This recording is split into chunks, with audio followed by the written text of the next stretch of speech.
So, we are sitting here in the Palazzo Falier's piano nobile, and you came up with the idea of making an overall intervention in this place, which is titled A Remote Whisper.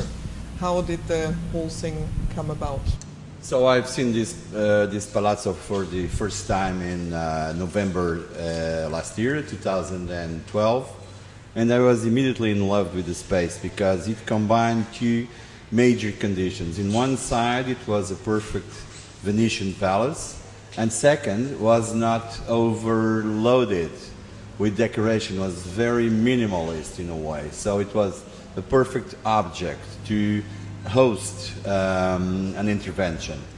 And they immediately understood that if I wanted to do something in this space, I would have to consider a sort of impossible dialogue or negotiation with the space. I mean by this, that the work itself has to have a double quality, or which is in one side it should be absolutely autonomous and independent as an artwork, and at the same time it should create a territory of interaction, debate, impossible conversation, or unachievable relation with the site.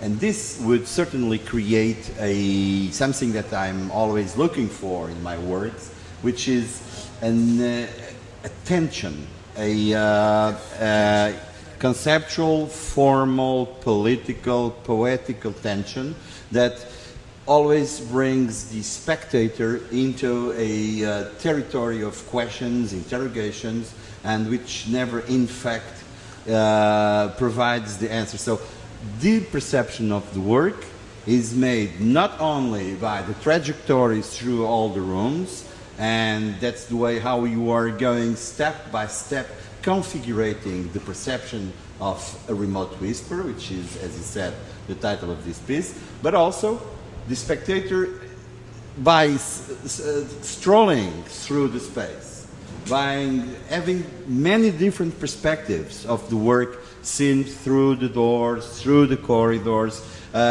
noticing the reflections of the outside world in the glasses, seeing how the lights and the fragments of the piece reflect upon itself in many different moments. So this creates, in the end, a never-ending story. So this work is about a permanent displacement position. As opposite to many friends and colleagues of mine, artists, I do consider that art is bigger than life. So art is supposed to configure a model, and in a model you have to include all possibilities, and most of all the impossibility of possibilities. I mean, you have to have dead ends, questions who are not answered. You have to have charades, you have to have dark corners, you have to have places that you do not know how to get there.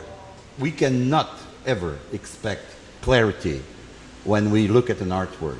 And why would we expect clarity if in fact our questions are supposed to be focusing on darkness and obscurity?